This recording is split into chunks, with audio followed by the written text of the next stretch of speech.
Eto na mga idol, update naman tayo kay kabayan Kai Sotto, no? Tapos na nga ang stint ni Kai Sotto sa Japan B-League at nakatakda nga itong uuwi sa Pilipinas.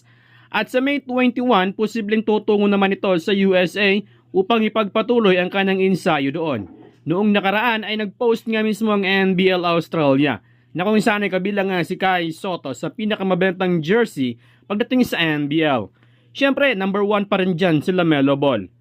Pero makalipas ng ilang araw ay nagpost na naman ng NBL ng mga highlights ni Kai Sotto sa NBL Australia.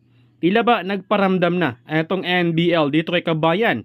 Mukhang ramdam na nila ang pagbaba ng kanilang viewership noong umalis si Kai sa NBL Australia. Well, hindi naman natin ipagtakayan dahil sa katunayan nga ay nakuha nga ni Kai Sotto noon ang back-to-back Fans MVP. So, ayon sa kampo ni Kai Sotto, na as of now, wala pa daw mga NBL teams ang nag-reach out dito kay kabayan. Sa ngayon kasi ay hindi pa muna nag-reach out ang NBL kay Kai Sotto dahil kakatapos lang ng stint ni Kai Sotto sa Japan. At syempre, hindi na tayo magtataka kung mapabalitang maglalaro si Kai sa NBL.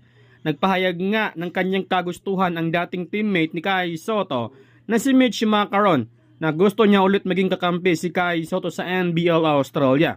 Sa ngayon kasi ay nasa New Zealand Breakers etong si Mitch Macaron at Mojave King. Samantala, nakatakda namang makaharap ng Gilas Pilipinas ang bansang Turkey at Poland next month para sa kanilang friendly game bago ang Olympic qualifying tournament. Makaharap ng Gilas Pilipinas ang bansang Turkey ngayong June 27 habang dadayo naman sila sa Poland at nakaabang na sa Gilas Pilipinas ang world number 8 na Latvia para sa Olympic qualifying tournament. Sa July 4 naman kontra Georgia. Malaking tulong ang mga tune-up games ng Gilas Pilipinas upang mapalakas pa nito ang kanilang team at madagdagan pa ang chemistry ng ating national team. Kaya good luck Gilas Pilipinas!